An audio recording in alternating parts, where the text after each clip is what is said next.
Doctor Manmohan Singh ने वित्त मंत्री बनने के बाद देश की लड़खड़ाती अर्थव्यवस्था को नई ऊंचाई पर पहुंचा दिया था। लेकिन उनके वित्त मंत्री बनने की कहानी भी कम रोचक नहीं है। पहले आधी रात को वित्त मंत्री बनने का ऑफर मिला, फिर कुछ ऐसा हुआ कि वित्त मंत्री बनने के बाद उन्होंने इस्तीफे की पेशकश कर दी। इसकी वजह अटल बिहारी वाजपेयी को बताया गया। मनमोहन सिंह को भारत में आर्थिक सुधारों का जनक कहा जाता है। नरसिंह राव सरकार में बतौर वित्त मंत्री मनमोहन सिंह ने एलपीजी रिफॉर्म के जरिए भारत की अर्थव्यवस्था को नई गति दी। लेकिन मनमोहन सिंह के वित्त मंत्री बनने की कहानी भी उतनी ही दिलचस्प है जितनी दिलचस्प उनके आर्थिक सुधारों की कहानी है। डॉक्टर मनमोहन सिंह को पीवी नरसिंह राव सरकार में वित्त मंत्री बनने का प्रस्ताव देर रात नींद से उठा कर दिया गया था, लेकिन इस प्रस्ताव पर मनमोहन सिंह को यकीन नहीं हुआ और वो सुबह उठकर अपने दफ्तर चले गए, जबकि उन्हें शपथ लेने राष्ट्रपति भवन जाना था। शपथ ग्रहण समारोह से एक दिन पहले नरसिंह राव ने पीसी अलेक्जेंडर को डॉक्टर मनमोहन सिंह से संपर्क करने को कहा। हालांकि इस फैसले के होने तक रात हो चुकी थी और 20 जून 1991 की रात नीदरलैंड से लौटे मनमोहन सिंह सो रहे थे। पीसी अलेक्जेंडर ने उन्हें फोन किया और बताया कि वो तुरंत मिलना चाहते हैं। इसके बाद रात में ही पीसी अलेक्जेंडर मनमोहन सिंह के घर पहुंचे और राव की सरकार में वित्त मंत्री बनने के लिए कहा। मनमोहन सिंह को पीसी अलेक्जेंडर पर यकीन नहीं हुआ और वो सुबह उठकर दफ्तर चले गए। उधर मनमोहन सिंह का इंतजार शपथ ग्रहण समारोह में किया जा रहा था। समारोह में मनमोहन सिंह नजर नहीं आए तो खोजबीन शुरू हुई। फिर उनसे फोन पर पूछा गया कि क्या वो अगले वित्त मंत्री के तौर पर शपथ लेने आएंगे। मनमोहन सिंह को विश्वास नहीं हुआ। फिर उनसे कहा गया कि वो घर जाकर तैयार होकर शपथ समारोह में शामिल हो। समारोह में डॉक्टर सिंह को वित्त मंत्रालय का पद नहीं सौंपा गया। हालांकि शपथ समारोह के बाद उन्हें बतौर वित्त मंत्री नॉर्थ ब्लॉक ऑफिस से काम शुरू करने को कहा गया। बाद में विज्ञप्ति जारी कर मनमोहन सिंह को आधिकारिक तौर पर वित्त मंत्रालय दिया गया। मनमोहन सिंह ने बतौर अर्थशास्त्री देश की दिशा और दशा बदल दी, लेकिन एक वक्त ऐसा भी आया जब मनमोहन सिंह ने इस्तीफा देने का मन बना लिया था। बतौर वित्त मंत्री मनमोहन सिंह ने 1992 में अपना बजट ड्राफ्ट तैयार किया तो पीएम नरसिंह राव ने उन्हें इसे दोबारा लिखने के लिए कहा। इसके बाद नए ड्राफ्ट के साथ उन्होंने संसद में अपना भाषण दिया। हालांकि उस दौर के तेज तर्रार और अपने शब्दों से सामने वाले को चित्त करने वाले विपक्षी नेता अटल बिहारी वाजपेयी ने उन पर जमकर हमला बोला। भरे सदन में अटल बिहारी वाजपेयी ने मनमोहन सिंह और उनकी सरकार की खूब आलोचना की, जिससे मनमोहन सिंह काफी ज्यादा आहत हो गए। अटल बिहारी वाजपेयी के इन शब्दों को उन्होंने दिल पर ले लिया और नरसिंह राव के सामने इस्तीफे की पेशकश कर दी। कहा जाता है कि ये बात तत्कालीन प्रधानमंत्री नरसिंह राव ने खुद अटल बिहारी वाजपेयी से शेयर की। अटल बिहारी वाजपेयी को जैसे ही ये बात पता चली, उन्होंने फौरन मनमोहन सिंह से मुलाकात करने की ठानी। वाजपेयी खुद मनमोहन सिंह से मिलने आए और उन्हें समझाया कि जो कुछ उन्होंने कहा वो एक विपक्षी नेता के तौर पर कहा, क्योंकि विपक्ष का काम ही यही है कि वो सरकार के खिलाफ तीखे बयान दे। इसलिए उनकी किसी भी बात को पर्सनल लेने की बिल्कुल जरूरत नहीं है। इसके बाद अटल जी का कहना मानते हुए डॉक्टर मनमोहन सिंह ने अपना मन बदल लिया और इस्तीफा वापस ले लिया।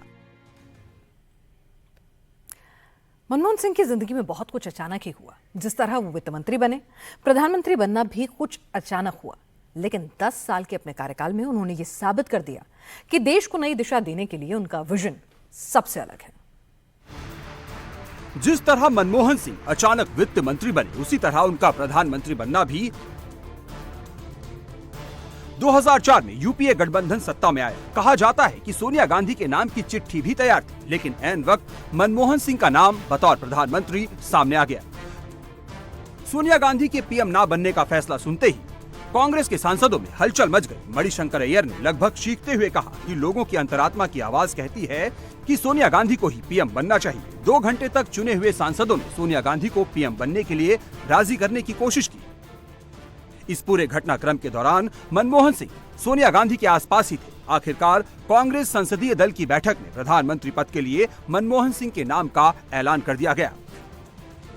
पूर्व राष्ट्रपति एपीजे अब्दुल कलाम ने अपने संस्मरणों की किताब turning point a journey through challenges में लिखा है कि यूपीए की जीत के बाद राष्ट्रपति भवन ने सोनिया गांधी को प्रधानमंत्री बनाने से संबंधित चिट्ठी भी तैयार कर ली थी। लेकिन जब सोनिया गांधी उनसे मिलने आई तो डॉक्टर मनमोहन सिंह का नाम आगे किया। इससे वो हैरान रह गए, लिहाजा बाद में दोबारा चिट्ठी तैयार करनी पड़ी थी। मनमोहन सिंह उर्दू में भी काफी पारंगत थे। जब वो प्रधानमंत्री बने तो अपनी स्पीच की स्क्रिप्ट भी उर्दू में ही लिखा करते थे। उन्हें गुरुमुखी लिपि भी पढ़नी आती थी। मनमोहन सिंह अपने सियासी जीवन में 3 दशक तक राज्यसभा के मेंबर रहे। 1991 में पहली बार असम से राज्यसभा सदस्य बने। फिर 1995, 2001, 2007 और 2013 में भी राज्यसभा के सांसद बने। मनमोहन सिंह 2019 में राजस्थान से राज्यसभा के सांसद चुने गए। इसी साल 3 अप्रैल को वो राज्यसभा से रिटायर हुए थे। मनमोहन सिंह 3 दशक तक सांसद रहे, लेकिन कभी लोकसभा से चुनकर नहीं आए। सोनिया गांधी के कहने पर 1999 में दक्षिण दिल्ली से चुनाव भी लड़ा, लेकिन बीजेपी के विजय मल्होत्रा से चुनाव हार गए। इसके बाद मनमोहन सिंह ने कभी लोकसभा का चुनाव नहीं लड़ा, लेकिन 2004 में भी कांग्रेस आलाकमान ने उनके सामने लोकसभा चुनाव लड़ने की पेशकश की थी, लेकिन उन्होंने मना कर दिया। पूर्व पीएम मनमोहन सिंह 7 अगस्त 2023 को आखिरी बार संसद में पहुंचे थे। मौका था दिल्ली सेवा बिल पर वोटिंग का। इस दौरान doctor Manmohan Singh wheel chair पर संसद पहुंचे थे। पीएम मोदी ने मनमोहन सिंह के संसद में व्हील चेयर पर आने पर उनकी जमकर सराहना की थी। मोदी ने कहा था, उनको पता है कि विजय सरकार की होने वाली है, इसके बावजूद भी वो व्हील चेयर पर आए और वोट किया। एक सांसद को अपने दायित्व के लिए कितना सजग होना चाहिए, ये उसका सबसे बड़ा एग्जाम्पल है। मनमोहन सिंह का जन्म पाकिस्तान के पंजाब प्रांत के गाहगांव में हुआ था। जब वो प्रधानमंत्री बने तो उन्होंने पाकिस्तान स्थित अपने गांव जाने की इच्छा जताई, जो कभी पूरी नहीं हो पाई। कांग्रेस नेता राजीव शुक्ला के मुताबिक मनमोहन सिंह गांव में अपना वो स्कूल देखना चाहते थे जहां से 4वीं क्लास तक की पढ़ाई की थी।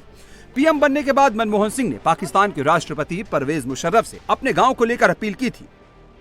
इसके बाद मुशर्रफ ने मनमोहन सिंह के गांव को आदर्श गांव घोषित किया था और उनके स्कूल का नाम भी उनके ही नाम पर Manmohan Singh government boys primary school कर दिया गया था। अमेरिका के पूर्व राष्ट्रपति बराक ओबामा ने अपनी किताब ए प्रॉमिस्ड लैंड में मनमोहन सिंह की जमकर तारीफ की है। ओबामा ने अपनी किताब में लिखा है कि मनमोहन सिंह भारत की अर्थव्यवस्था के आधुनिकीकरण के इंजीनियर रहे हैं। उन्होंने लाखों भारतीयों को गरीबी से बाहर निकाला। 2010 में मनमोहन सिंह से मुलाकात के बाद ओबामा ने कहा था, जब मनमोहन सिंह बोलते हैं तो पूरी दुनिया ध्यान से सुनती है। डॉक्टर मनमोहन सिंह को उनकी सेवाओं के लिए कई पुरस्कारों से भी नवाजा गया। 1987 में उन्हें पद्म विभूषण से सम्मानित किया गया। 1995 में भारतीय विज्ञान कांग्रेस के जवाहरलाल नेहरू जन्म शताब्दी पुरस्कार से सम्मानित किया गया। 1993 और 94 में उन्हें बतौर वित्त मंत्री एशिया मनी पुरस्कार मिला। 1993 में वित्त मंत्री के लिए यूरो मनी पुरस्कार दिया गया। डॉक्टर मनमोहन सिंह को कैम्ब्रिज यूनिवर्सिटी का एडम स्मिथ पुरस्कार और कैम्ब्रिज में सेंट जॉन्स कॉलेज में विशिष्ट प्रदर्शन के लिए राइट पुरस्कार भी मिला।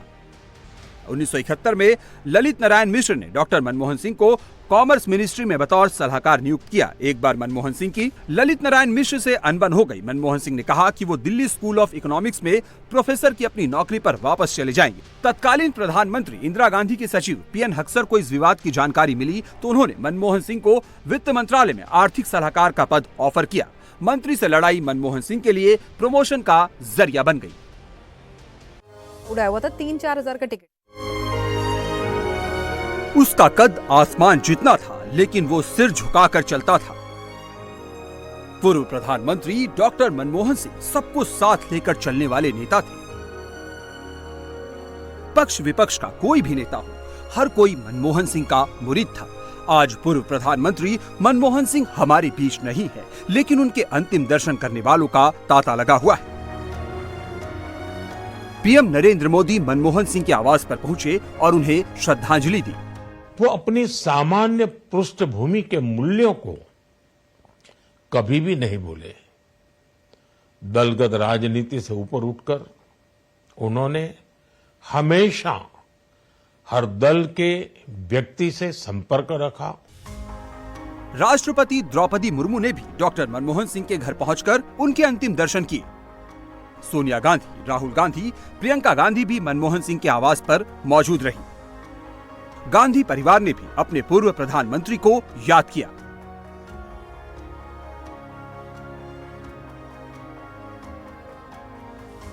इससे पहले गृह मंत्री अमित शाह, बीजेपी अध्यक्ष जेपी नड्डा भी अंतिम दर्शन के लिए पहुंचे थे। सत्ता पक्ष हो या विपक्ष, हर कोई भारत के रिफॉर्म मैन के अंतिम दर्शन कर लेना चाहता है। ग्लोबल लीडर्स की ओर से लगातार संदेश आ रहे हैं।